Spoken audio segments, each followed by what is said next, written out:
Paris s'éveillait lentement, ses rues pavées encore humides des pluies nocturnes.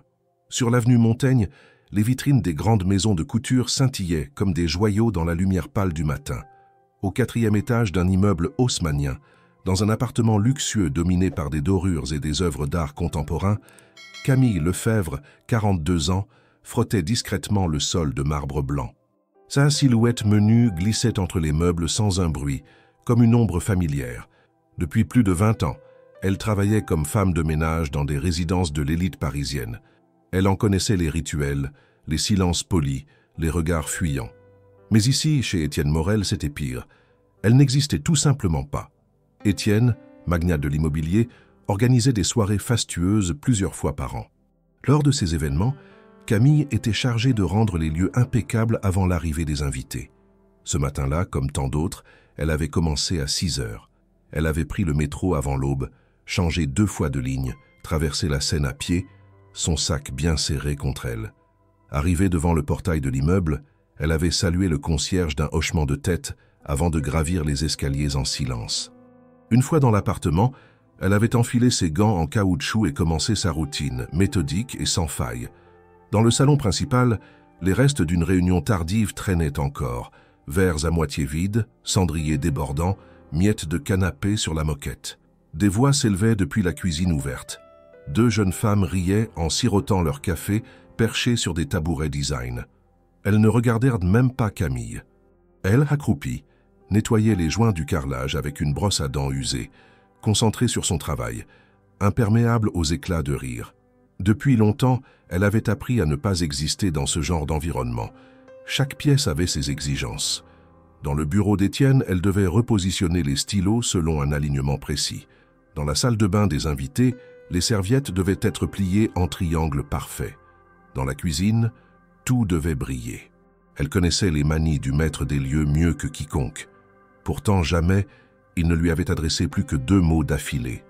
Pour lui, comme pour les autres, elle n'était qu'une présence utile, interchangeable. Vers 9 heures, Étienne apparut dans le couloir, chemise entr'ouverte, portable à l'oreille. Il passa devant elle sans un regard. Camille, accroupie au sol, évita son ombre sans lever les yeux. Elle se déplaça vers la salle à manger, où les nappes en lin attendèrent d'être repassées. Une odeur de parfum cher flottait dans l'air. L'agitation s'intensifiait peu à peu.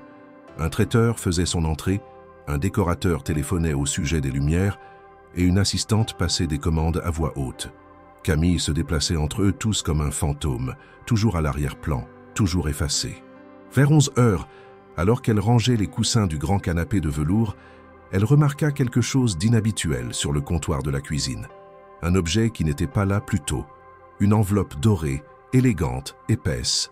Dessus, son prénom, Camille, était écrit à la main, en lettres cursives soignées. Elle s'approcha, hésitante.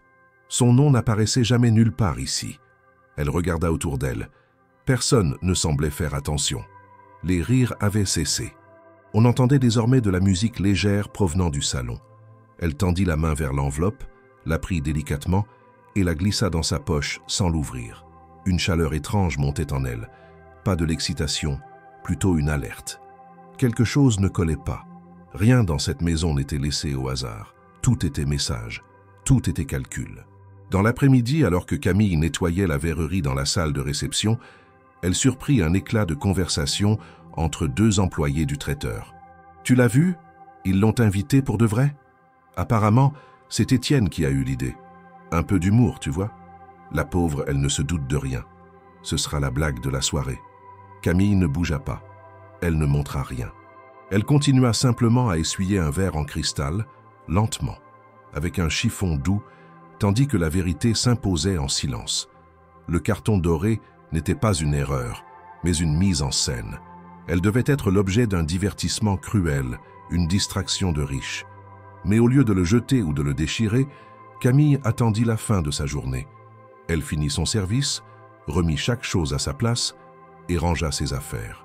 En quittant l'appartement par l'escalier de service, elle caressa machinalement l'enveloppe dans sa poche.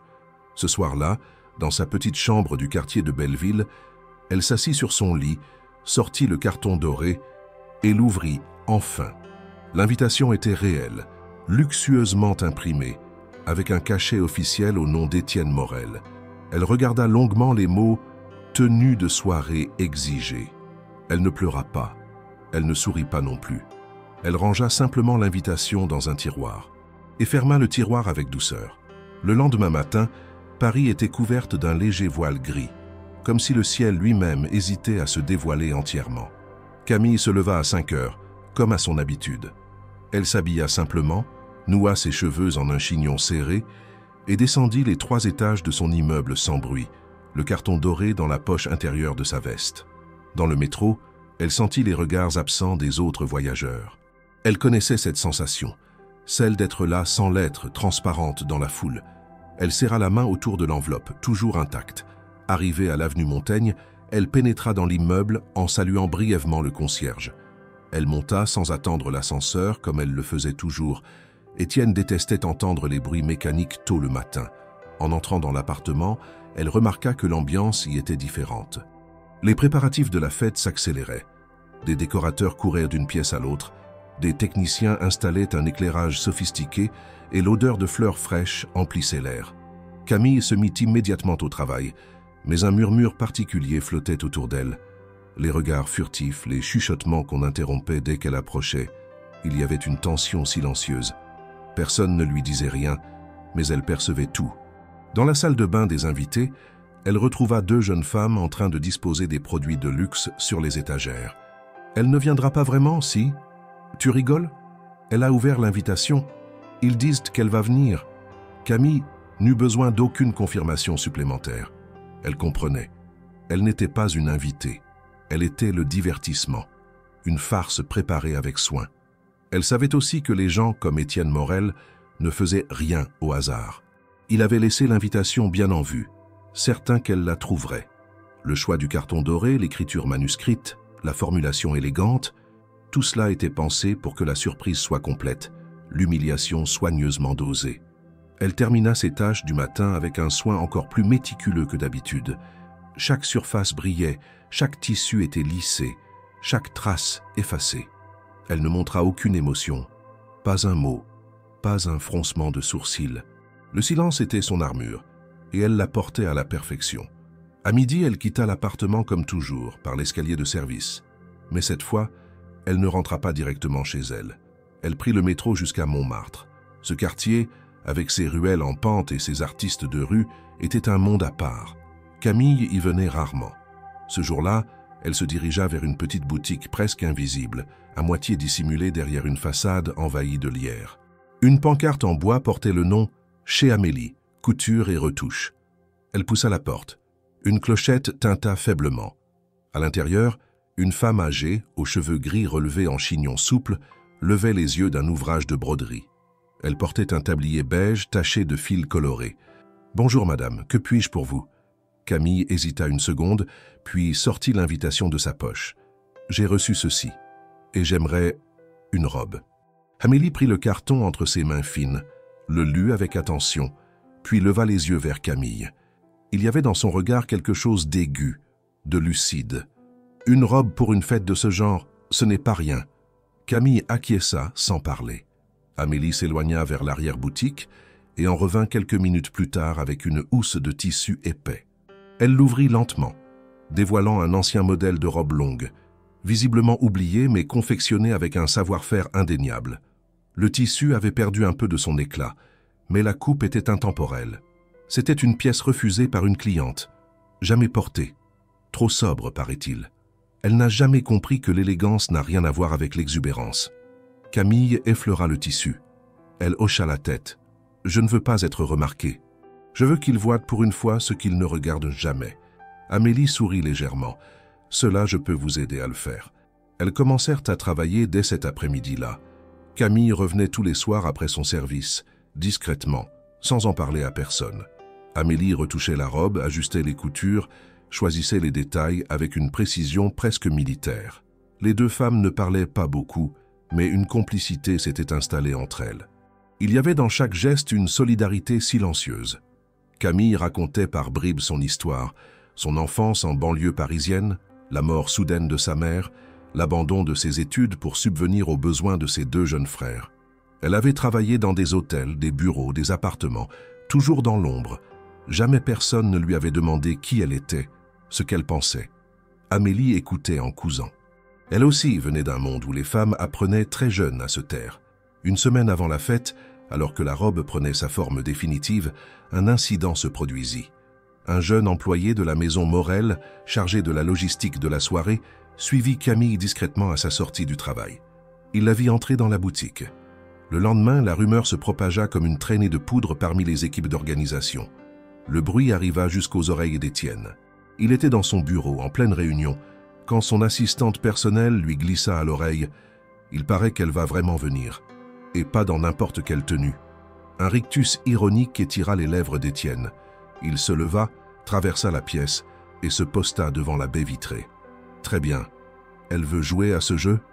On va rendre la partie un peu plus intéressante. » Il ordonna des ajustements subtils dans la sécurité de l'événement. La liste des invités fut révisée. Des consignes furent données pour renforcer les standards d'entrée. Personne sans accompagnement ou sans tenue validée ne devait être admis. Tout était prêt pour que Camille se perde dans la confusion ou qu'on lui refuse poliment mais fermement l'entrée. Mais Camille ignorait ses manœuvres. Chez Amélie, elle terminait les derniers essayages. Les ourlets étaient parfaits, le tissu retombait avec une fluidité noble. Les chaussures avaient été polies à la main. Une pince ancienne en métal argenté maintiendrait ses cheveux relevés. Pas de bijoux, pas de parfum, juste elle et le silence. Toujours le silence. Lorsqu'elle rentra chez elle ce soir-là, elle ouvrit son armoire, vida une étagère et y plaça la robe soigneusement pliée. Puis elle s'assit sur son lit, sans allumer la lumière, et resta là, longtemps, à regarder la nuit tomber par la fenêtre. La fête approchait, et il n'avait encore rien vu. Les jours suivants, le rythme de vie de Camille changea imperceptiblement, mais profondément. Elle continuait son travail dans les résidences privées, sans jamais se départir de son silence habituel. Mais ses pensées étaient désormais ailleurs. Le soir, elle reprenait la ligne 12 jusqu'à Lamarque-Caulaincourt, remontait lentement les marches escarpées du quartier de Montmartre, puis pénétrait dans la petite boutique discrète où l'attendait Amélie. La vieille couturière la recevait toujours avec une tasse de thé à la main et un regard direct, sans fioriture, sans pitié. Elle ne parlait que de ce qui comptait vraiment. Les détails de la robe, les retouches nécessaires, les coutures invisibles, la tenue du tissu à la lumière artificielle. La robe d'un bleu profond proche du cobalt prenait forme à un rythme régulier, presque solennel. Chaque couture semblait une déclaration de dignité. Le tissu, bien qu'issu d'un modèle ancien, tombait avec une élégance rare. Camille ne voulait rien d'exubérant, ni paillettes, ni décolletés spectaculaires, ni accessoires ostentatoires. Elle cherchait la ligne pure, la sobriété affirmée, la présence silencieuse qui parle plus fort que 1000 cris. Amélie comprenait sans avoir besoin d'explication. Elle avait passé sa vie à habiller les autres, à effacer ses propres émotions derrière celles de ses clientes. Mais avec Camille, elle retrouvait quelque chose qu'elle croyait perdu, l'envie de créer pour une vérité et non pour une apparence. Un soir, alors que Camille enfilait la robe pour l'un des derniers essayages, Amélie s'arrêta quelques secondes et recula d'un pas. Elle l'observa sans mot dire, les mains croisées sur son tablier. Camille se tenait droite, les bras le long du corps, le regard fixé sur le miroir devant elle. Il n'y avait pas de sourire, pas de coquetterie, juste cette force tranquille qui émanait d'elle. « Tu n'as pas besoin de te justifier, tu sais », dit finalement Amélie. « Ce que tu fais, c'est pour toi, pas pour eux. » Camille hocha lentement la tête. « Je ne veux pas leur plaire, je veux leur rappeler que je suis là, que je l'ai toujours été. » Les deux femmes restèrent en silence un moment. Puis Amélie s'approcha, ajusta une épingle sur l'épaule de la robe et murmura « Alors il faut qu'elle soit parfaite. » Elles continuèrent à travailler tard ce soir-là, en affinant chaque pli, chaque angle. Camille avait économisé discrètement depuis plusieurs semaines pour acheter une paire de chaussures d'occasion mais de bonne qualité. Amélie, de son côté, avait ressorti une pince ancienne appartenant à sa mère qu'elle polissait depuis plusieurs jours en secret. Elle la tendit à Camille comme on offre un talisman, bien que sans y accorder la moindre signification mystique. « Tiens, elle est simple mais solide. Elle tiendra. » Camille la prit, la serra dans sa paume, puis la glissa dans sa poche sans un mot. Le lendemain, alors qu'elle reprenait son travail dans l'appartement d'Étienne, les préparatifs de la fête s'intensifiaient. Des camions livraient des caisses de vin millésimées, des caisses de vaisselle fine, des compositions florales imposantes. Les employés allaient et venaient en courant, certains reconnaissant Camille à peine. D'autres l'observaient furtivement, comme pour vérifier si elle montrait des signes de nervosité. Mais elle ne laissait rien paraître. Dans un coin du salon, elle surprit un échange entre un des responsables de la sécurité et une coordinatrice de l'événement. Le ton était bas, mais les mots clairs. Il fallait renforcer le contrôle à l'entrée, vérifier chaque nom sur la liste, filtrer les invités imprévus. Camille comprit alors que l'on tentait déjà de l'écarter, de préparer sa non-venue sous couvert de protocole. Elle ne réagit pas, ne changea rien à ses gestes. Elle continua à nettoyer les lustres, les plinthes, les poignées de porte, avec le même soin qu'à l'accoutumée. Mais le soir, de retour chez Amélie, elle décida d'aller plus loin. Elle demanda si la robe pouvait être légèrement réajustée pour lui permettre de porter un manteau discret par-dessus, quelque chose qui masquerait l'effet de surprise jusqu'à l'instant voulu. Amélie approuva sans question. Le jeu n'était pas de paraître, mais de révéler. Le choc devait être instantané, irréfutable. Camille voulait qu'on ne puisse pas la renvoyer dans l'ombre une fois qu'elle serait entrée dans la lumière. À 2 jours de l'événement, les derniers ajustements furent faits. Camille repassa une dernière fois la robe elle-même, à la main avec un soin presque rituel. Elle emballa ses chaussures dans une boîte qu'elle rangea sous son lit. Le matin de la fête, elle travailla comme si de rien n'était, participant au dernier nettoyage dans l'appartement d'Étienne. Elle resta professionnelle, invisible, méthodique. Personne ne la suspecta d'être sur le point de bouleverser leur soirée. Quand elle quitta les lieux ce soir-là, ce fut comme tous les autres soirs, discrètement par la porte de service, saluant d'un hochement de tête le concierge fatigué. Mais cette fois, son regard ne fuyait pas. Il était fixe, déterminé, et portait une promesse silencieuse. Dans son petit appartement de Belleville, elle mangea un repas simple, prit une douche longue et chaude, puis ouvrit l'armoire où reposait la robe. Elle la sortit, la déposa délicatement sur son lit et passa un long moment à en lisser le tissu du plat de la main. Il n'y avait pas de rêve dans ce geste, seulement de la réalité. Camille n'espérait rien. Elle constatait.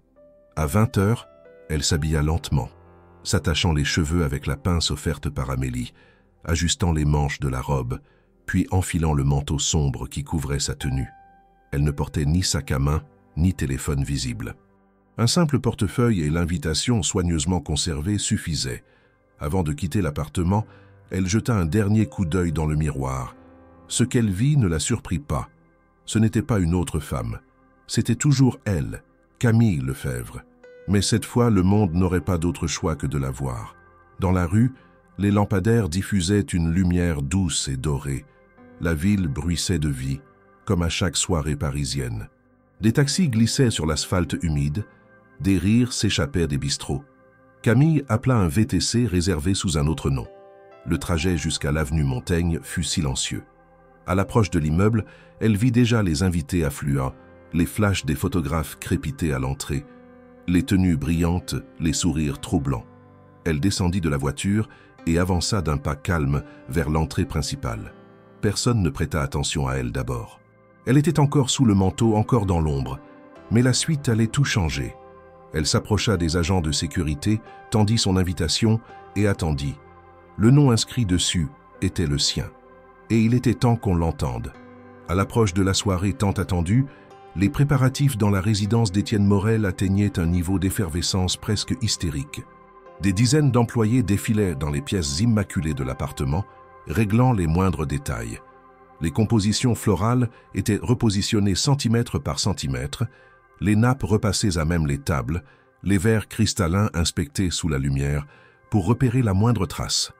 Étienne passait d'un espace à l'autre, une coupe de champagne à la main, donnant des ordres avec son ton faussement détendu, mais imprégné d'autorité. À ses côtés, son assistante, Noémie, tenait une tablette où s'affichait la liste des invités, soigneusement divisée en catégories selon leur importance, leur influence et leur lien direct avec le maître de maison. Le nom de Camille Lefebvre apparaissait en bas de la liste dans une section en caractères plus petits, presque comme une note de bas de page. Étienne jeta un coup d'œil rapide sur la ligne et haussa un sourcil. Elle va vraiment tenter de venir, tu crois? Noémie répondit d'un ton neutre. Apparemment, oui. Des gens l'ont vue entrer dans une boutique de couture à Montmartre. Elle a été discrète, mais pas assez. Un silence pesant s'installa. Étienne s'approcha de la baie vitrée et contempla les toits de Paris d'un air pensif. Puis, sans se retourner, il murmura. « Alors faisons en sorte qu'elle ne passe pas la porte. » Il donna alors des instructions claires, précises et froides. Noémie devait contacter les agents de sécurité, leur fournir une version révisée de la liste dans laquelle le nom de Camille serait volontairement mal orthographié. Une astuce suffisante pour provoquer un désagrément administratif à l'entrée. Elle devait également faire transmettre aux hôtesses d'accueil un rappel ferme. Aucune entrée ne serait autorisée sans strict respect du code vestimentaire. Tout invité non accompagné ou non reconnu serait redirigé vers une file d'attente secondaire où il serait poliment mais fermement évincé sous prétexte de saturation de la salle. Dans l'équipe de coordination, les ordres circulèrent rapidement, sans mention directe de Camille. Les consignes étaient enveloppées d'un langage vague mais efficace. Officiellement, on renforçait la sécurité. Officieusement, on ciblait une personne. Pendant ce temps, Camille terminait de se préparer dans son modeste appartement de Belleville. Elle n'avait pas connaissance de la manœuvre orchestrée contre elle, mais elle n'en aurait pas été surprise. Elle savait que les puissants détestaient être pris à leur propre jeu. Elle enfila la robe comme on revêt une armure, noua ses cheveux à l'aide de la pince d'Amélie, glissa son invitation dans une pochette simple et s'enveloppa dans son manteau sombre. Elle quitta son immeuble à pied, descendit les rues en pente de son quartier et prit un VTC jusqu'à l'avenue Montaigne, silencieuse, concentrée. À son arrivée devant l'immeuble, le contraste était saisissant. Une foule élégante se pressait à l'entrée, entre flashs de photographes et murmures de curieux. Le marbre de la façade scintillait sous les projecteurs, les portiers, en costume noir impeccable, guidaient les invités vers le tapis rouge. Camille attendit son tour, sans chercher à se distinguer. Lorsqu'elle arriva face aux deux agents de sécurité, elle tendit calmement son carton doré. L'homme qui le reçut fronça légèrement les sourcils. « Non, s'il vous plaît. » Camille Lefebvre. Il consulta une tablette. « Rien. » Il demanda à son collègue. « Toujours rien. »« Je suis désolé, madame. Il semble qu'il y ait une erreur. Votre nom n'apparaît pas sur la liste. » Camille ne montra aucun signe de surprise ni de panique. Elle sortit de sa pochette une copie de l'invitation, sur laquelle figurait la signature d'Étienne Morel lui-même. Voici l'original.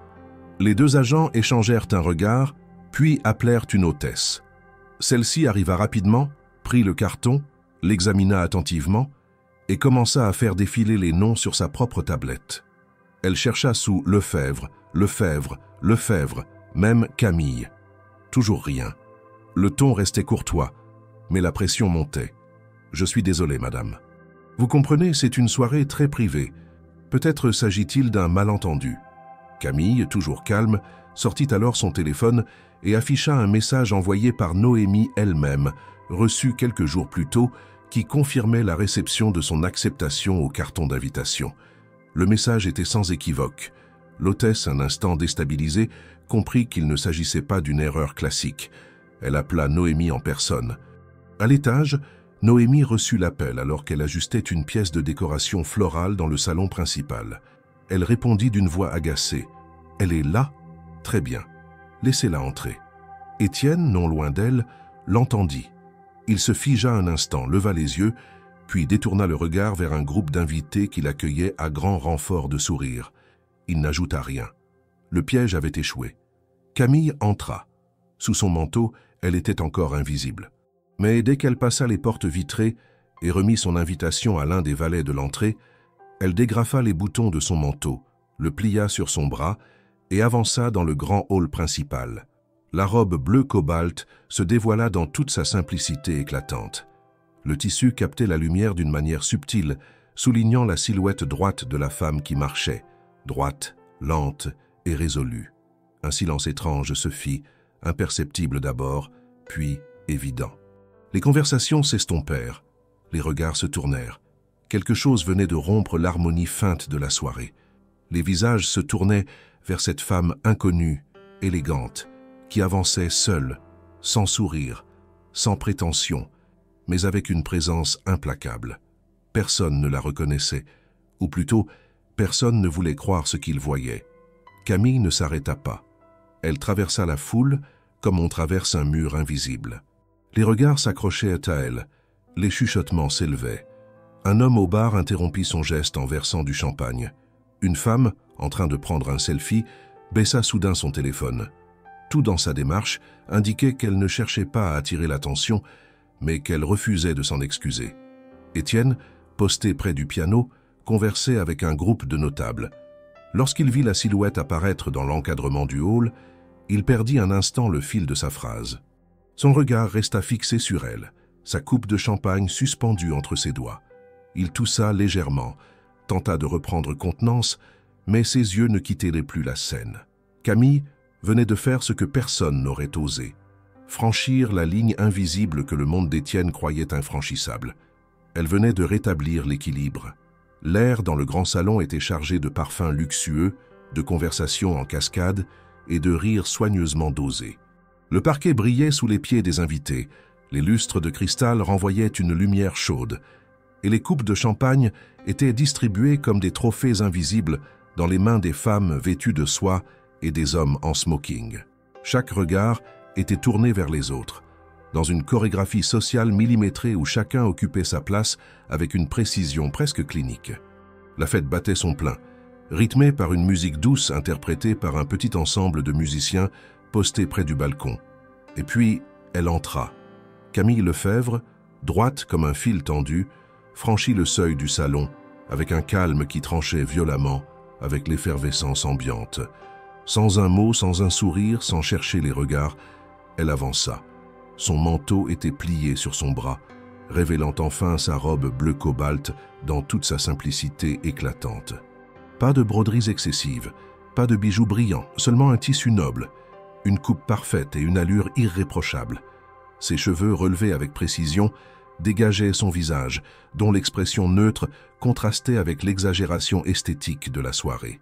Le silence ne fut pas immédiat, mais progressif. D'abord, 2 convives cessèrent de parler pour la regarder passer, puis 4, puis 8. Une respiration suspendue parcourut la salle comme une onde. La musique continua quelques secondes, mais elle semblait soudain trop forte, trop envahissante. Les notes résonnaient dans le vide. Un serveur s'arrêta en plein mouvement, tenant un plateau chargé de flûtes, et suivit Camille des yeux, comme s'il venait d'apercevoir une anomalie dans le décor. Elle avançait sans détourner le regard, sans chercher à identifier qui la voyait ou qui commentait. Son pas était lent, mesuré, chaque foulée posée avec une précision presque militaire. Elle n'avait pas besoin de gestes grandiloquents. Toute sa présence parlait pour elle. Au centre du salon, un groupe d'invités s'écarta presque instinctivement, créant un passage qu'elle emprunta sans hésitation. Un murmure parcourut la salle, une suite de questions chuchotées. Qui est-elle? Elle était sur la liste? Elle est mannequin? Diplomate? Aucune réponse claire. Seulement des suppositions en cascade. L'anonymat absolu de Camille rendait sa présence encore plus déroutante. Étienne, posté à l'autre bout de la salle, observait la scène avec une tension croissante. Il avait voulu qu'elle soit un objet de moquerie, une note dissonante dans la partition de sa soirée. Mais ce qui se déroulait devant lui échappait totalement à ses plans. Camille ne ressemblait en rien à ce qu'il avait anticipé. Elle n'avait pas cherché à impressionner. Elle avait simplement décidé d'exister, là, sous leurs yeux, avec une élégance qui défiait leur logique. Ses invités, d'ordinaire si sûrs d'eux, semblaient désormais hésitants, comme si la présence de cet inconnu venait fissurer le miroir où ils se contemplaient. Les rires s'étaient tus. Les conversations avaient ralenti. Les regards, d'habitude si bien orientés vers ceux qui comptent, s'étaient tous tournés vers une seule personne. Camille s'arrêta près de la table centrale, là où étaient disposés les bouquets de fleurs et les amuse-bouches les plus sophistiqués. Elle ne toucha à rien. Elle ne salua personne. Elle se contenta d'être là. Et c'était suffisant pour bouleverser l'équilibre. Un homme s'approcha, hésitant. Il s'appelait Marc, un architecte renommé que Camille reconnaissait vaguement pour avoir vu son nom sur des magazines. Il se pencha légèrement vers elle, souriant, comme pour engager une conversation, mais s'interrompit avant même de dire un mot. Quelque chose dans l'expression de Camille le retint. Elle le regarda simplement, sans froideur ni chaleur, comme on regarde un inconnu dans une salle d'attente. Il recula doucement, confus, C'est alors qu'une voix féminine se fit entendre, assez forte pour rompre la tension silencieuse qui s'était installée. Voilà une entrée qui ne manque pas de panache. Les mots furent suivis d'un rire sec. Valérie Dupont venait de faire son apparition. Robe scintillante, coiffure irréprochable, elle appartenait à la caste des habitués. Elle marchait avec cette assurance typique de ceux qui savent que personne n'osera les remettre en question. Elle s'arrêta devant Camille, un sourire narquois sur les lèvres. « On ne vous voit pas souvent dans ce genre de soirée. C'est votre première ?» demanda-t-elle avec une fausse bienveillance. Les regards revinrent vers elles deux, avides de tension. Camille ne répondit pas immédiatement. Elle regarda Valérie un instant, puis détourna les yeux pour contempler la pièce autour d'elle. Ce n'était pas un refus de répondre, mais une forme de supériorité tranquille. Valérie, piquée dans son orgueil, ajouta alors avec un éclat forcé « Vous êtes une nouvelle connaissance d'Étienne, ou juste venue pour observer les riches en liberté ?» Un rire étouffé s'éleva quelque part dans la salle. Mais avant que Camille ne puisse répondre, une voix masculine s'interposa. « Elle est probablement la femme la plus élégante ici ce soir. » Le silence retomba. C'était Benoît Moreau, un investisseur reconnu à la réputation d'homme discret mais redouté. Il tenait une coupe à la main et regardait Camille sans sourire, mais avec un respect visible. Valérie se figea, son sourire disparaissant aussitôt. Plusieurs personnes autour d'eux se redressèrent légèrement, saisissant que l'équilibre venait de basculer à nouveau. Benoît ne détourna pas le regard. Il hocha la tête vers Camille et ajouta « Il faut parfois une présence authentique pour révéler la vacuité du décor. » Camille, sans se troubler, soutint son regard, puis répondit doucement « Ce n'est pas la robe qui fait la dignité, c'est ce que vous décidez de ne plus cacher. » Quelques invités échangèrent des regards troublés. Le murmure dans la salle prit une nouvelle tonalité, plus grave. Ce n'était plus de l'étonnement, c'était de la remise en question. Étienne, qui avait entendu l'échange, comprit que la situation lui échappait complètement. La pièce était encore pleine, la fête battait encore son plein en apparence, mais le cœur de l'attention ne lui appartenait plus. Camille venait, sans effort, de devenir la figure centrale de la soirée. Et elle n'avait pas encore dit la moitié de ce qu'elle avait à dire. La remarque de Benoît Moreau résonnait encore dans les esprits. Son intervention, aussi brève que tranchante, avait provoqué un déplacement silencieux mais radical dans l'atmosphère du salon. Il n'y avait pas eu de scandale éclatant, pas de cris, pas de verres cassés. Pourtant, quelque chose venait de céder dans la structure invisible de la soirée. Une faille s'ouvrait dans la façade polie du monde qu'Étienne s'efforçait d'exhiber à chacun de ces événements. Cette faille avait la forme de Camille Lefebvre, debout, calme, dans sa robe bleu cobalt, regardant Valérie Dupont comme si celle-ci venait de s'écrouler toute seule, sans que personne n'ait eu besoin de la pousser. Valérie, d'abord décontenancée, tenta de se ressaisir. Elle lança un rire nerveux, une tentative maladroite de reprendre le dessus. « Allons, Benoît, tu n'as jamais manqué d'humour. C'est une fête, non? On est là pour s'amuser, pas pour faire un concours de morale. » Mais sa voix sonnait faux. L'intonation trahissait la tension. Elle jeta un regard autour d'elle, cherchant des alliés, mais les visages qu'elle croisa se détournaient prudemment, ou observaient Camille avec une curiosité qu'elle n'arrivait pas à détourner. Camille ne bougea pas. Elle ne répondit pas. Elle n'avait pas besoin de mots. Son silence devenait insupportable pour ceux qui cherchaient encore à rire. Étienne, qui observait la scène à distance, s'approcha avec un sourire crispé. Il posa sa main sur le dos de Valérie, comme pour l'éloigner avec élégance. « Merci Valérie pour cette touche d'humour, mais je crois que notre invité mérite mieux que des plaisanteries douteuses. » Il regarda Camille avec une expression ambiguë, mélange d'agacement, de curiosité et de malaise. Il tenta un ton léger. « Vous êtes décidément pleine de surprises, Camille. Je dois avouer que je ne m'attendais pas à vous voir ici ce soir. Mais je reconnais que votre arrivée a eu un certain impact. » Camille le regarda en silence. Étienne attendit une réaction. Rien. Il insista. « Vous savez, ce monde peut être intimidant pour ceux qui n'y sont pas habitués. Mais vous vous en sortez très bien. » Ce fut alors qu'elle prit enfin la parole pour la première fois depuis son entrée. Sa voix était posée, nette, sans tremblement. « Je ne suis pas venu pour m'en sortir. Je suis venu parce que vous m'y avez invité. » Étienne haussa les sourcils, feignant la surprise. « Vraiment? Je ne me souviens pas d'avoir. » Camille l'interrompit doucement. « Vous avez laissé le carton bien en vue. Vous avez veillé à ce que je le trouve. Vos employés ont chuchoté ce qu'il fallait. Vous avez voulu que je vienne, pour qu'on rie de moi. » Un frisson parcourut l'assemblée. Certains détournèrent les yeux. D'autres s'immobilisèrent, suspendus aux mots qu'ils n'attendaient pas dans ce contexte. Camille poursuivit. « Mais je ne suis pas là pour jouer un rôle dans une farce. Je suis ici parce que j'ai accepté une invitation. Vous avez voulu m'offrir une scène. Alors je la prends. » Elle fit une pause, regardant lentement autour d'elle. Les visages la fixaient, les respirations étaient retenues. « Vous ne savez rien de moi. Vous ne m'avez jamais regardé. Vous passez devant moi chaque semaine.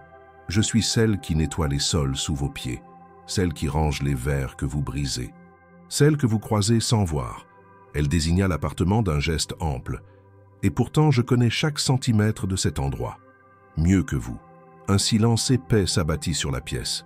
Les rires avaient disparu depuis longtemps. Il ne restait plus qu'une vérité brute, lancée au milieu d'un décor trop propre. Benoît, toujours à proximité, s'avança d'un pas. « Madame Lefebvre, je crois que beaucoup ici viennent de réaliser qu'ils ont un peu oublié comment on reconnaît la vraie élégance. » Il se tourna vers Étienne. « Et vous, Étienne, vous avez réussi votre soirée, mais pas de la manière que vous imaginiez. » Ce fut à ce moment-là que quelques invités commencèrent à se diriger vers la sortie, non pas avec agitation, mais avec ce genre de discrétion gênée qu'on adopte lorsqu'on veut quitter un endroit sans se justifier. Certains déposaient leur coupe de champagne sur les plateaux sans un mot. D'autres jetaient un regard furtif à Camille avant de s'éclipser. L'ambiance n'était plus festive. Elle était devenue une leçon. Étienne tenta de reprendre le contrôle. Il leva son verre, appela à un toast improvisé. À la beauté de la surprise, alors, et à la diversité. Mais à peine avait-il prononcé ces mots qu'un éclat de rire s'éleva du fond de la salle. Il ne venait pas de Camille, ni de Valérie, ni de Benoît. C'était un rire seul, presque triste, lancé par un vieil invité que plus personne n'écoutait d'habitude.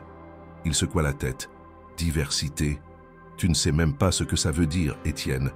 Tu n'invites que des reflets de toi-même. Ce soir, pour une fois, tu as eu quelqu'un de réel dans cette pièce, et tu veux l'effacer. » Le vieil homme posa son verre et quitta la pièce sans se retourner. Le silence encore. Camille inspira profondément. Elle savait qu'elle n'avait plus rien à ajouter. Le plus important avait été dit, et ce qui n'avait pas été dit, chacun le ressentait déjà. Benoît s'approcha alors doucement d'elle. « Il y a un événement demain soir, dans une fondation près du jardin du Luxembourg.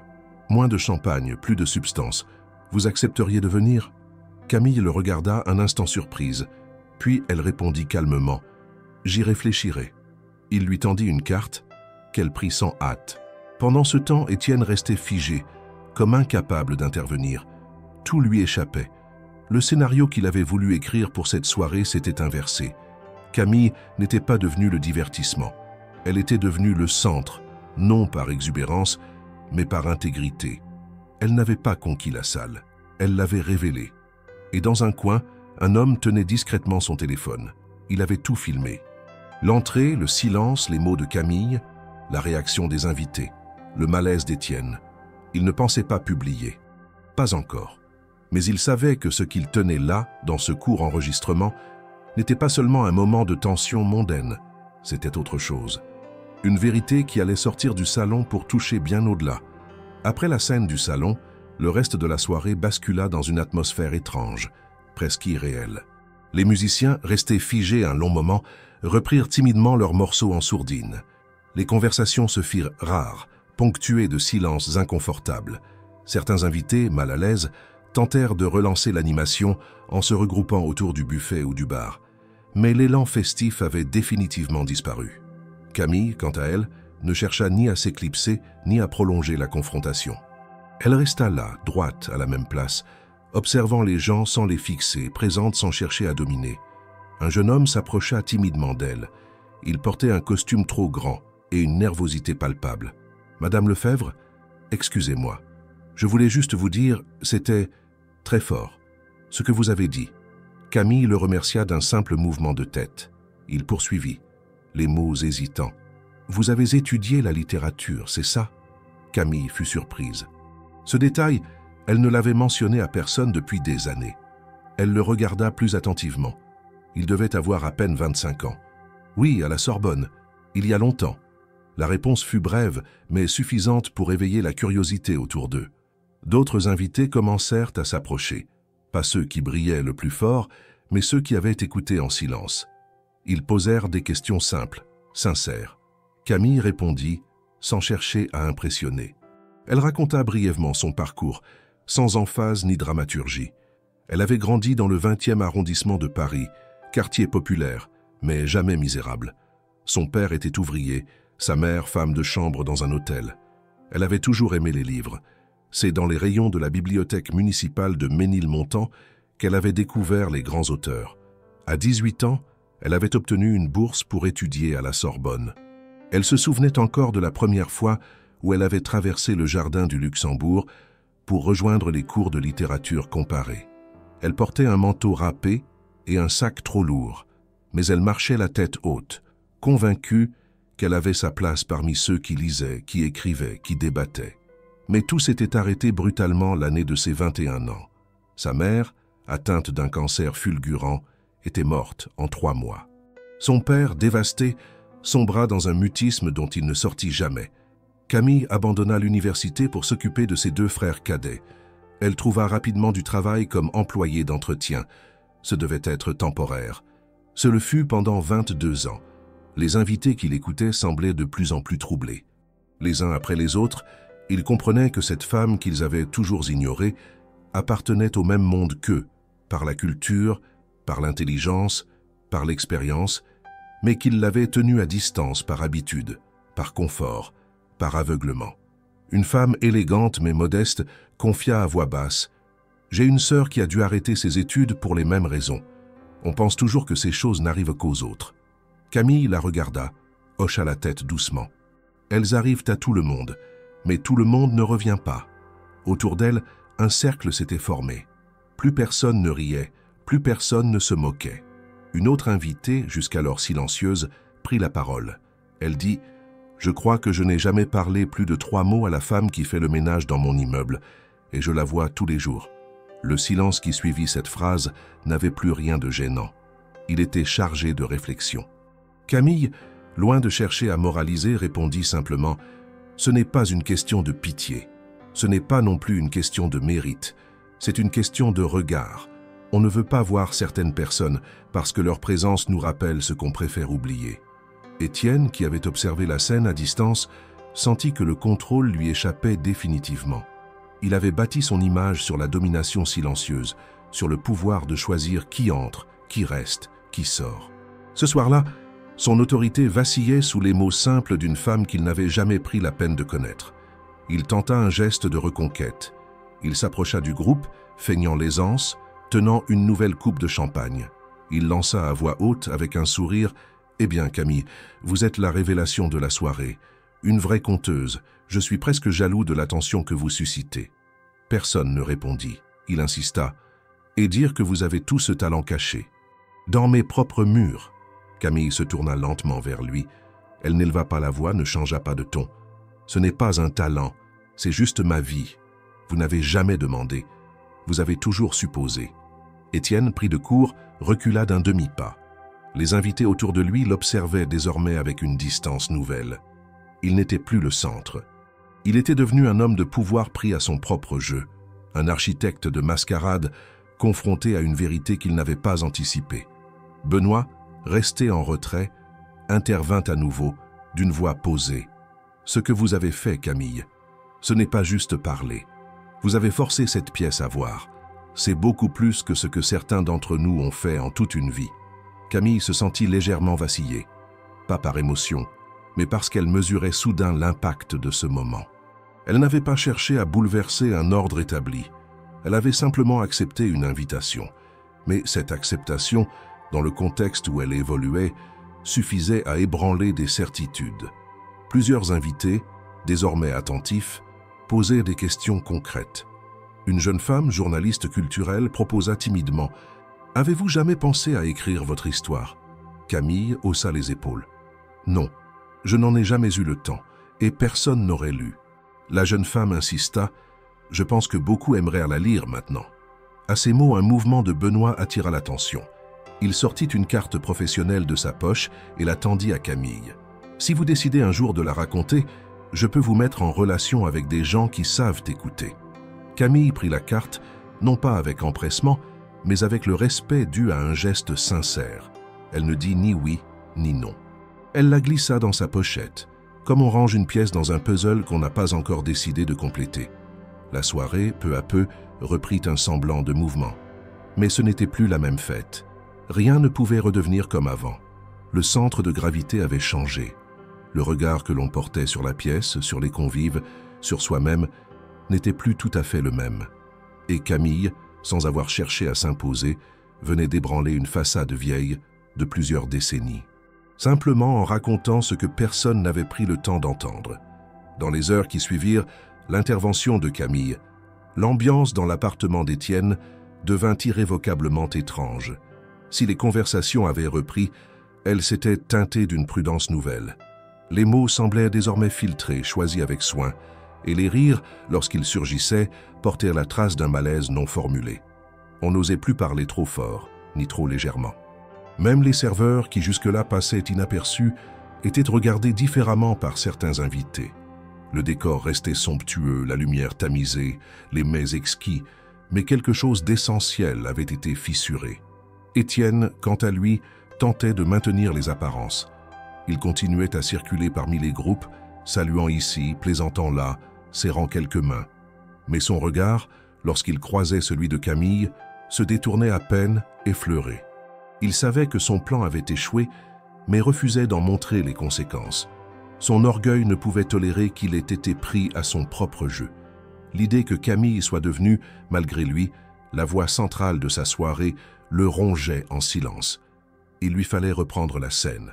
Il fallait qu'on se souvienne que c'était lui l'hôte, le maître de cérémonie, l'homme qui décidait de ce qui comptait. Vers minuit, il fit un signe à l'un des musiciens qui changea alors l'ambiance sonore. Les notes lentes du jazz furent remplacées par un léger crescendo. Quelques convives se regroupèrent naturellement vers le centre du salon, comprenant qu'un discours allait être prononcé.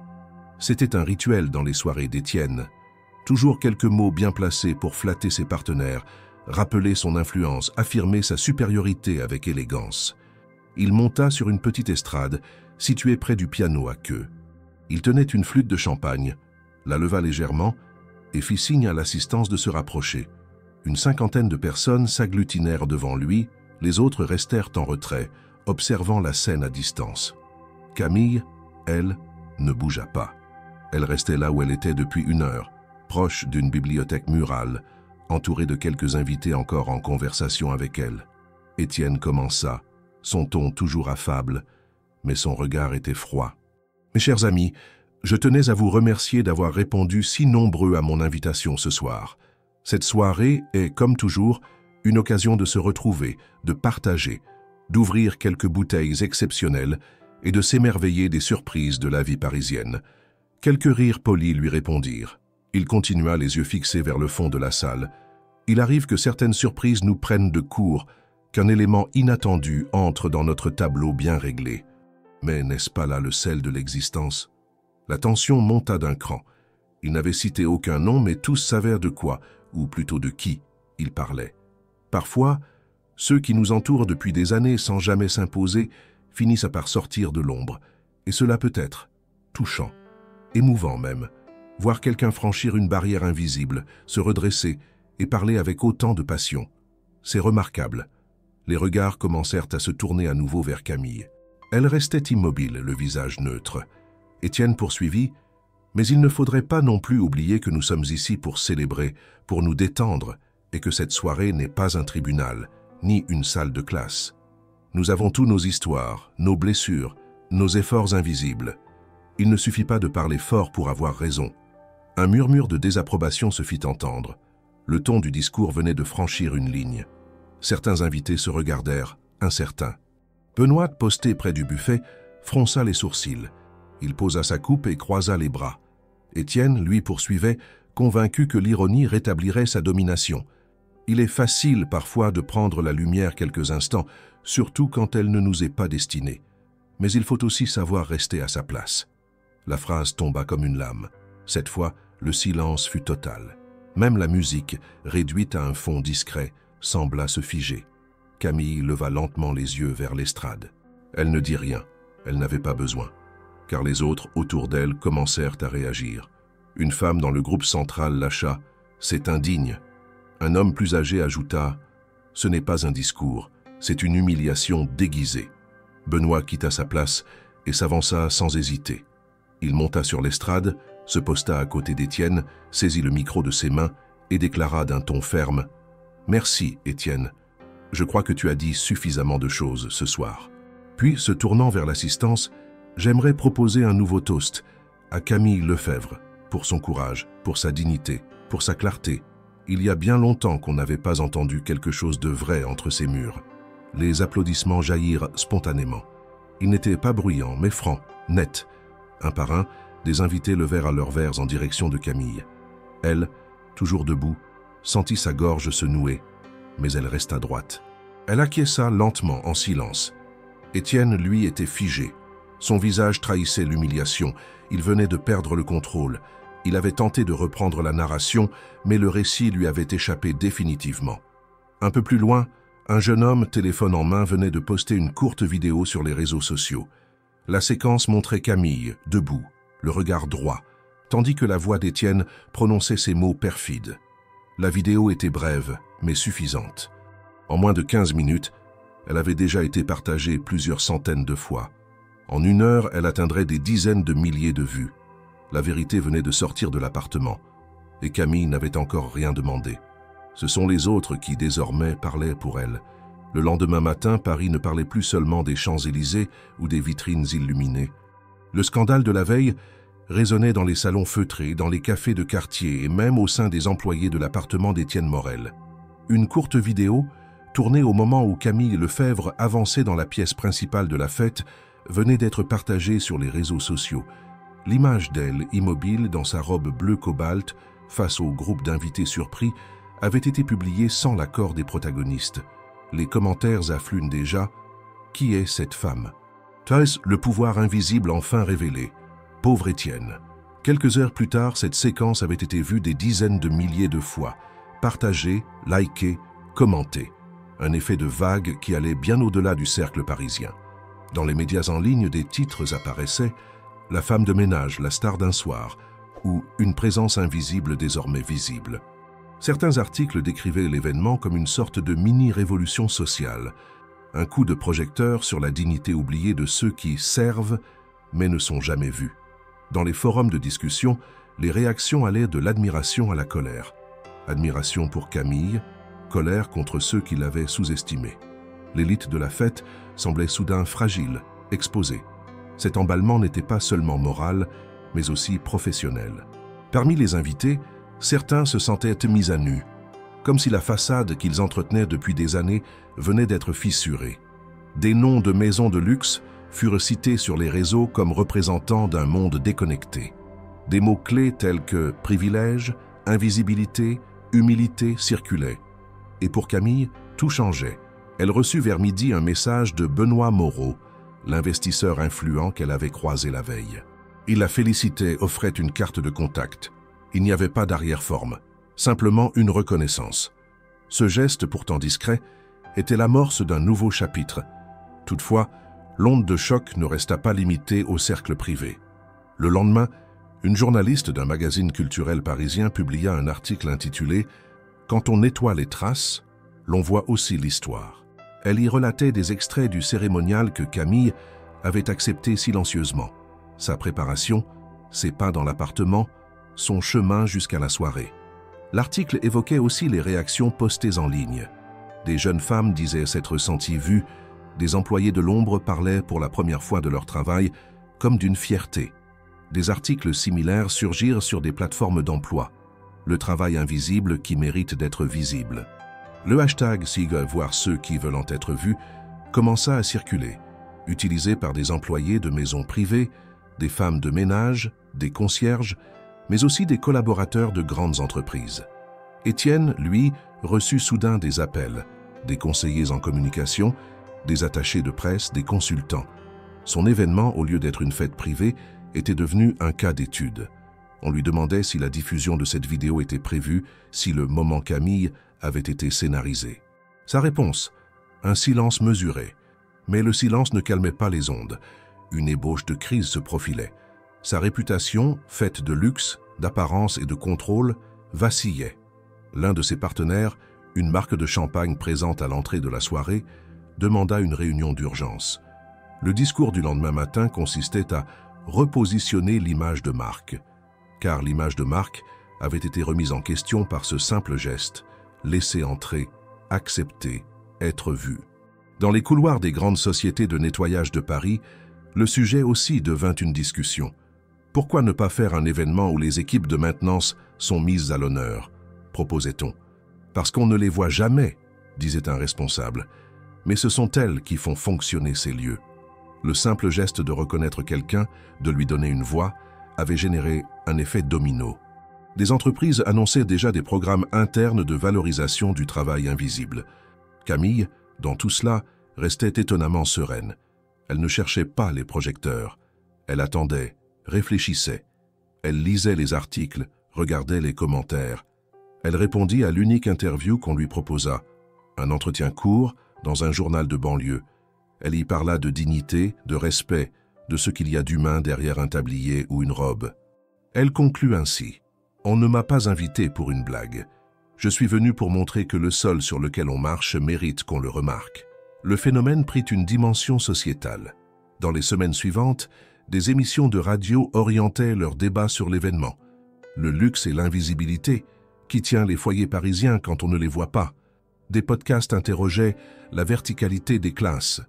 Des séminaires d'université proposaient d'analyser la réception de l'événement, son impact viral.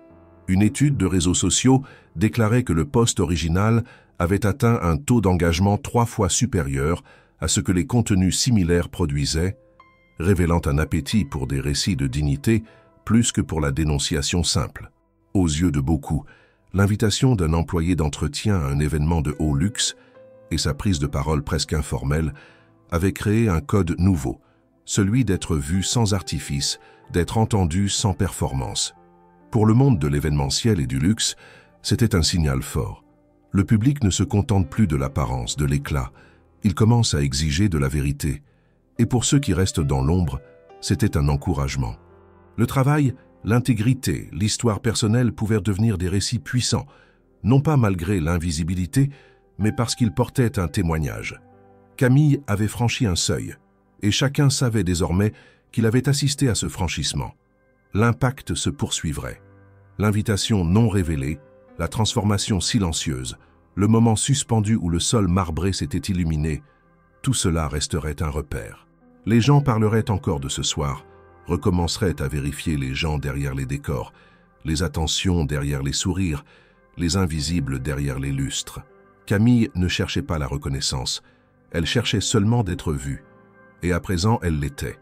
Les jours qui suivirent l'événement prirent une tournure inattendue pour Camille Lefebvre. Ce qui avait été au départ une soirée d'humiliation orchestrée à son insu s'était transformé en un acte de résistance silencieuse, désormais perçu à l'échelle nationale. La vidéo de la fête avait été relayée sur les grandes plateformes médiatiques. Dans les couloirs des écoles, des entreprises, des mairies, des gens évoquaient la femme au regard droit, celle qui, en une phrase, avait remis en cause un système fondé sur l'ignorance volontaire. Camille, elle, continuait à vivre simplement. Elle refusait les plateaux télé, les invitations à témoigner sur des chaînes de divertissement. Elle ne cherchait pas à capitaliser sur la soudaine visibilité. Elle travaillait encore, quelques heures par semaine, dans d'autres résidences privées, tout en refusant catégoriquement de remettre les pieds chez Étienne Morel. Cependant, malgré son refus explicite, celui-ci persistait à vouloir reprendre le contrôle de l'image publique qu'il avait perdue. Il ne supportait pas que la narrative ne lui appartienne plus, que les titres des articles parlent d'elle comme d'un symbole, et de lui comme d'un homme déconnecté, cynique, manipulateur. Un matin, alors que Camille sortait de chez elle pour se rendre dans une petite résidence du 16e arrondissement, où elle assurait encore quelques services, elle trouva Étienne posté devant son immeuble. Il portait un long manteau sombre, des lunettes noires et une écharpe trop soigneusement nouée. Il lui bloqua le passage sans aucune élégance. « Camille, il faut qu'on parle », dit-il d'un ton ferme. Elle le fixa un instant sans bouger. Puis, calmement, elle répondit « Vous n'avez rien à me dire que je n'ai pas déjà entendu. » Mais Étienne insista. Il se planta devant elle, plus proche cette fois, la voix plus basse. « Vous croyez quoi? Que vous allez continuer à me faire passer pour le salaud de service pendant que vous devenez une héroïne populaire? Vous n'êtes pas une sainte, Camille. Vous avez juste profité d'une occasion. » Camille le regarda droit dans les yeux. Elle ne cligna pas, ne recula pas. « Une occasion que vous m'avez tendue comme un piège. » Il soupira, changeant brusquement de ton. « J'ai perdu des contrats. Des partenaires m'ont lâché. Mon image publique est salie. Tout ça à cause de quoi? D'un malentendu. » Elle répondit immédiatement. « Non, pas un malentendu. Une stratégie. Vous avez voulu que je sois la cible. Vous m'avez désigné. Vous pensiez que je me tairais. » Étienne grimaça. Il tenta un sourire forcé. « Je reconnais que c'était de mauvais goût, une maladresse. Mais enfin, tout ce battage médiatique, c'est démesuré. Soyons adultes, Camille. Trouvons une solution. Je peux vous aider à faire quelque chose de tout ça. Un livre, peut-être, une campagne. On peut tourner cette histoire à notre avantage. Ensemble. » La réponse de Camille fut sèche, tranchante, mais sans colère. « Il n'y a pas de nous, Monsieur Morel. Il n'y a jamais eu de collaboration. Il y a eu une tentative de moquerie qui vous a échappé. Vous avez joué, vous avez perdu. Je ne suis pas votre projet de réhabilitation. Je suis une femme libre et je refuse de prêter mon image à votre besoin de rattraper le contrôle. » Étienne perdit soudain son masque de diplomatie. Son visage se durcit, sa voix devint plus sèche. « Vous êtes ingrate. Je vous ai fait travailler toutes ces années. » Camille répondit, toujours aussi calme. « Non, vous m'avez payé pour nettoyer. Et je l'ai fait sans jamais faillir. L'ingratitude n'est pas dans ma réponse. Elle est dans vos attentes. » Elle sortit alors de son sac une enveloppe soigneusement préparée. « Voici ma lettre de démission officielle.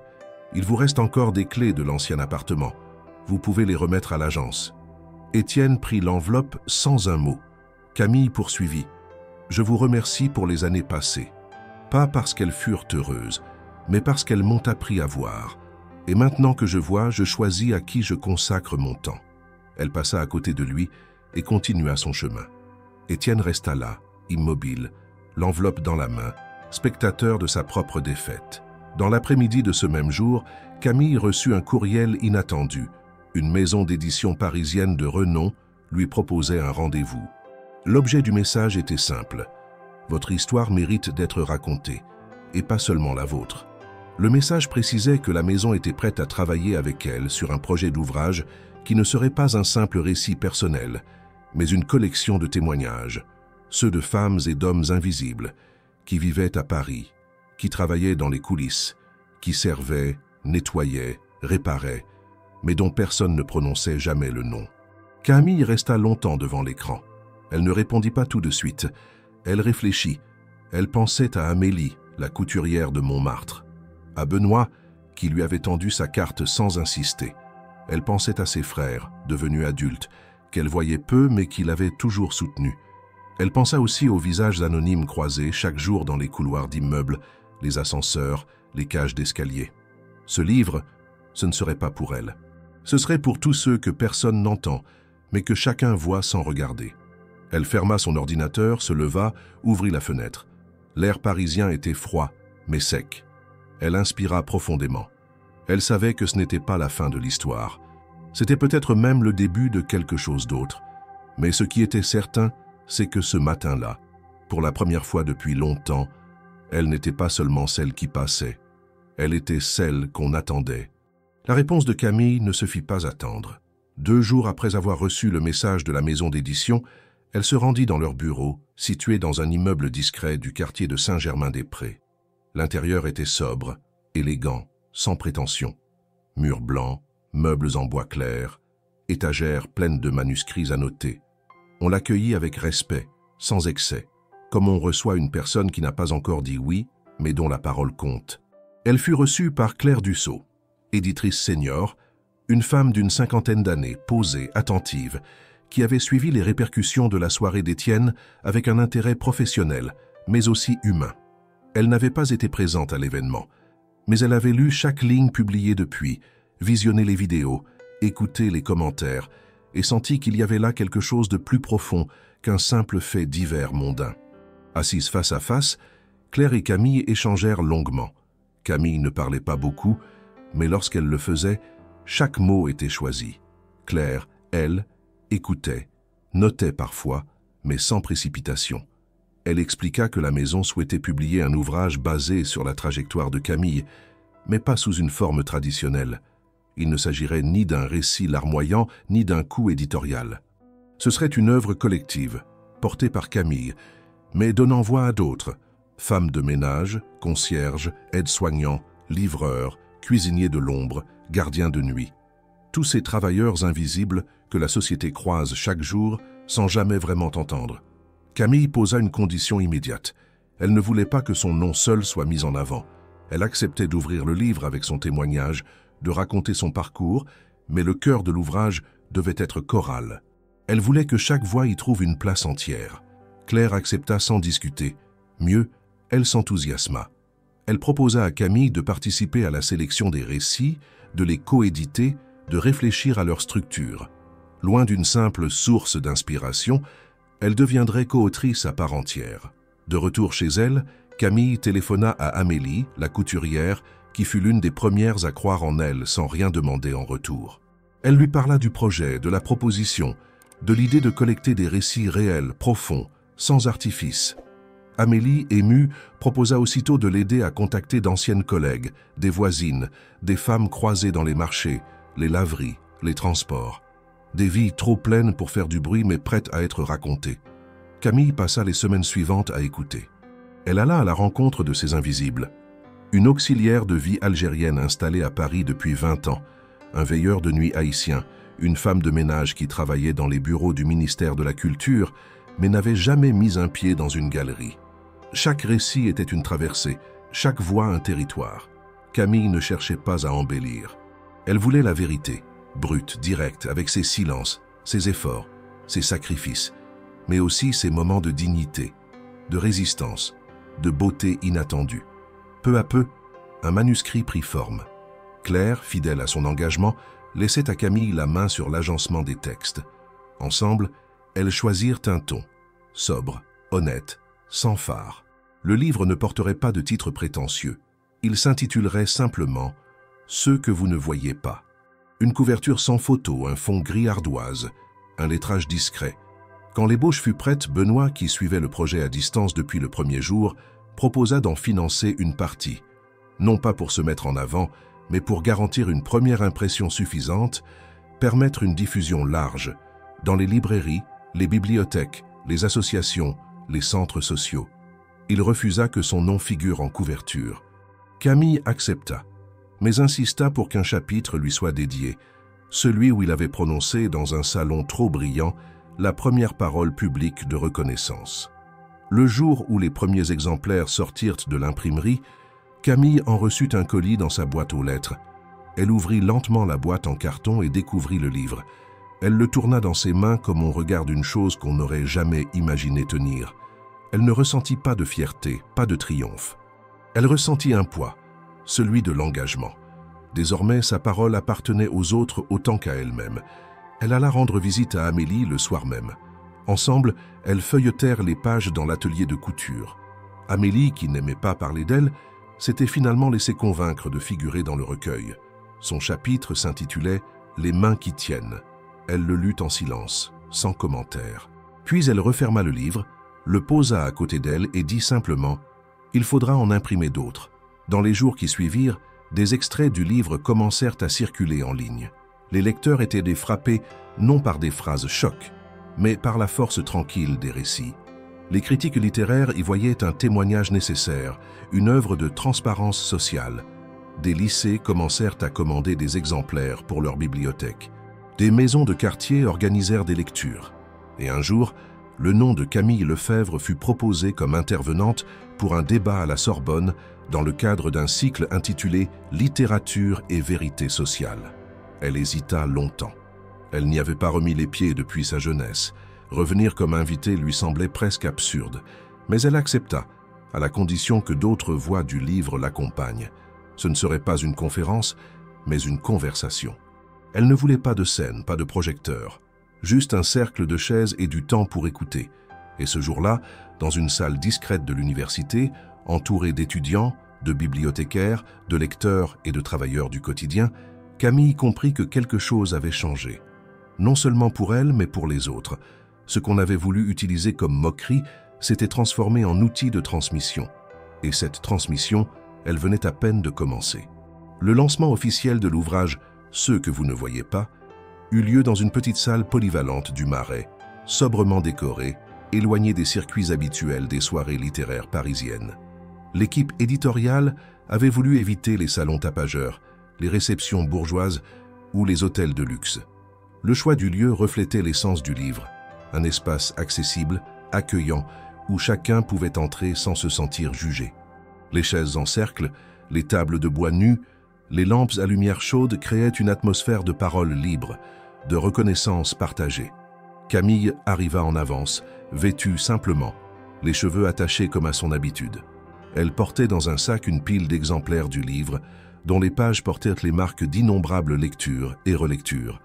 Elle fut rejointe rapidement par Amélie, qui, malgré son âge et ses douleurs chroniques, avait tenu à venir. Puis vinrent Benoît, discret comme toujours, et plusieurs des personnes dont les récits figuraient dans l'ouvrage. Ils n'étaient ni écrivains ni orateurs, mais tous avaient accepté de lire à voix haute un extrait de leur propre texte devant le public. La salle se remplit progressivement.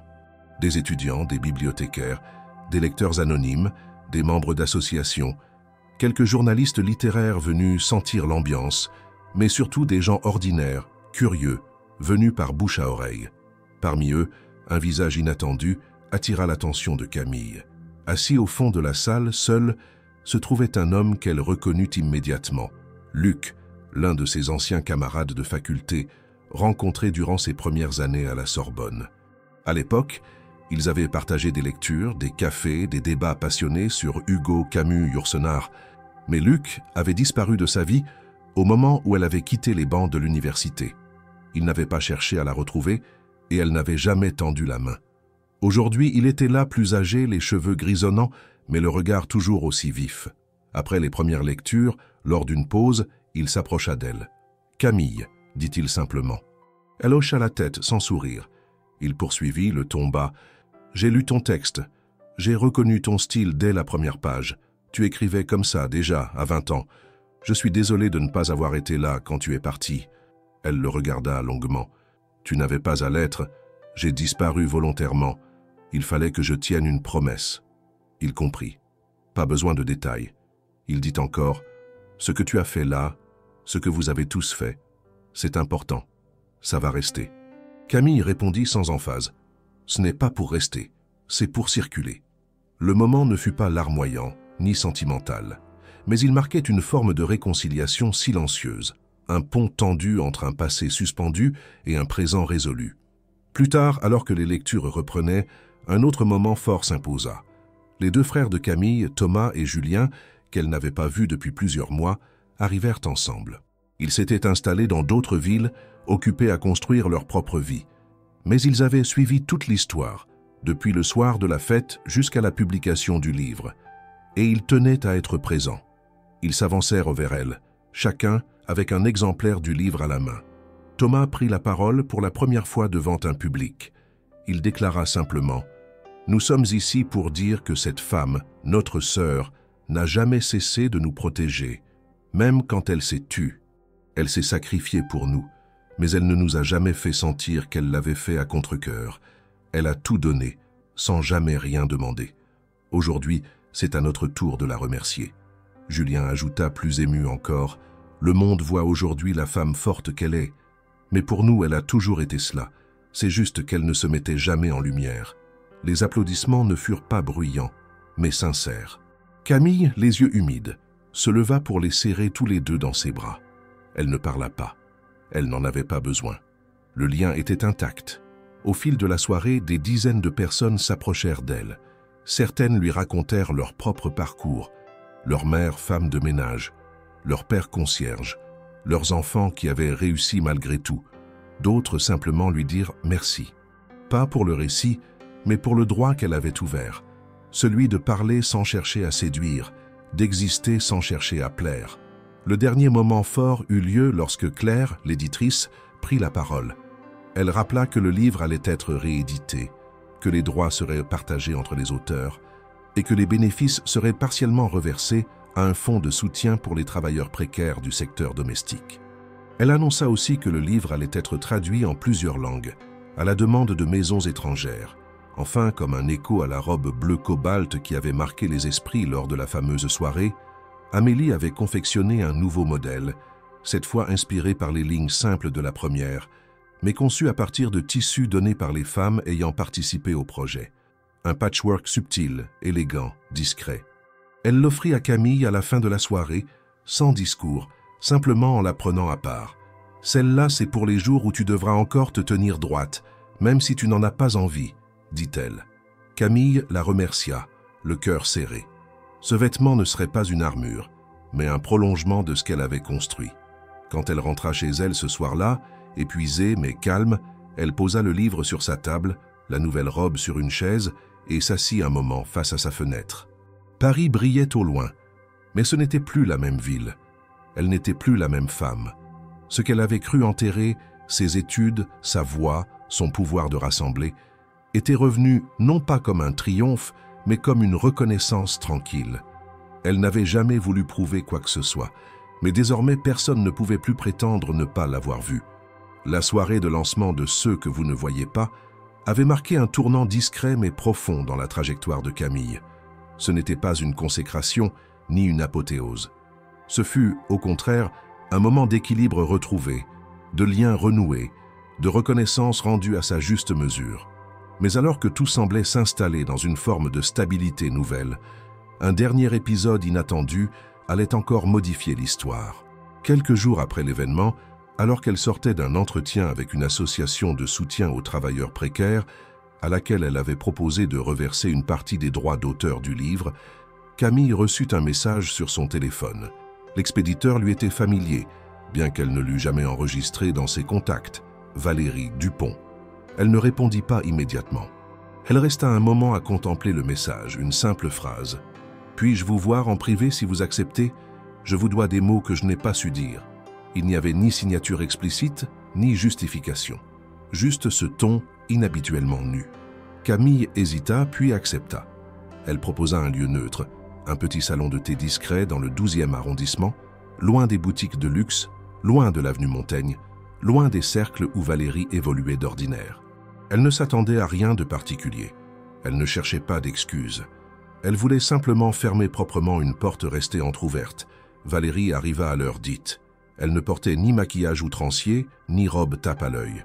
Elle était vêtue simplement, comme si elle avait voulu laisser son personnage mondain au vestiaire. Ses gestes trahissaient une nervosité inhabituelle. Elle jouait avec ses mains, évitait le regard de Camille au début. Puis, sans introduction, elle parla. « Je ne sais pas comment commencer. Il y a quelques mois encore, je n'aurais jamais imaginé me retrouver ici, devant vous, dans cette position. Et pourtant, ce soir-là, dans le salon, j'ai vu quelque chose que je n'avais jamais vu auparavant. » Camille resta silencieuse. Elle savait que les silences étaient souvent plus puissants que les interruptions. Valérie poursuivit. « J'ai passé ma vie à faire partie d'un monde où il faut être vu, admiré, crainte même. Je croyais que c'était ça la force. Mais ce soir-là, vous êtes entré dans la pièce et en un instant, sans élever la voix, sans chercher à séduire, vous avez tout déplacé. » Elle marqua une pause, visiblement émue. « J'ai eu honte, pas seulement de ce que j'ai dit, mais de ce que je suis devenu, de ce que j'ai accepté d'être. Ce rire que j'ai lancé, il était creux. Il n'était pas contre vous, vraiment. Il était pour masquer ma peur, la peur d'être éclipsée.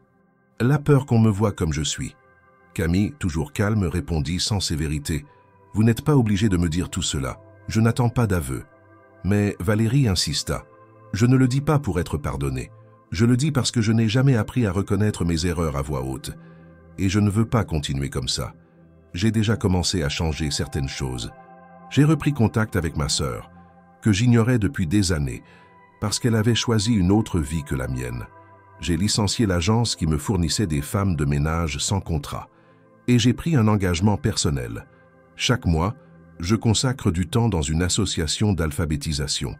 Rien de tout cela ne répare ce que j'ai dit, mais c'est un début. » Camille, touchée malgré elle, répondit sobrement. « C'est un choix, et les choix ont du poids. Elles restèrent là un moment, deux femmes autrefois opposées par des rôles imposés, maintenant unies par un moment de vérité. Avant de partir, Valérie sortit un petit objet de son sac. C'était une broche ancienne, discrète, en argent, au motif de feuilles. Elle appartenait à ma mère. Elle n'en avait qu'une. Je ne la portais jamais. Je crois qu'elle aurait préféré qu'elle revienne à quelqu'un comme vous. Quelqu'un qui n'oublie pas d'où elle vient. Camille la refusa d'abord, mais Valérie insista. Ce n'est pas un cadeau. C'est un passage de témoin. Faites-en ce que vous voulez. Camille la prit avec gravité.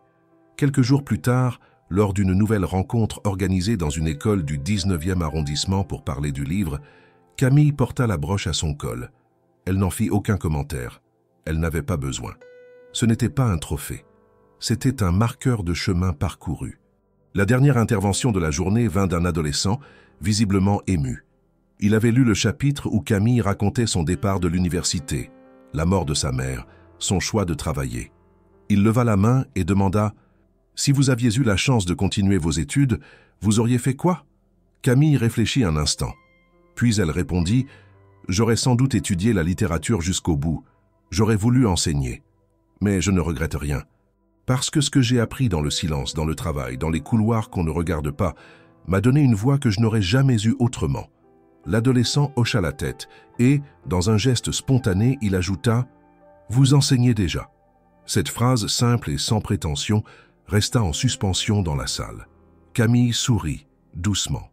Pas pour elle, mais pour ce qu'elle venait d'entendre, pour ce que cela signifiait. Elle était venue de l'ombre, mais elle n'avait jamais cherché la lumière. Elle avait simplement exigé le droit d'exister, et désormais, elle ne marcherait plus jamais la tête baissée.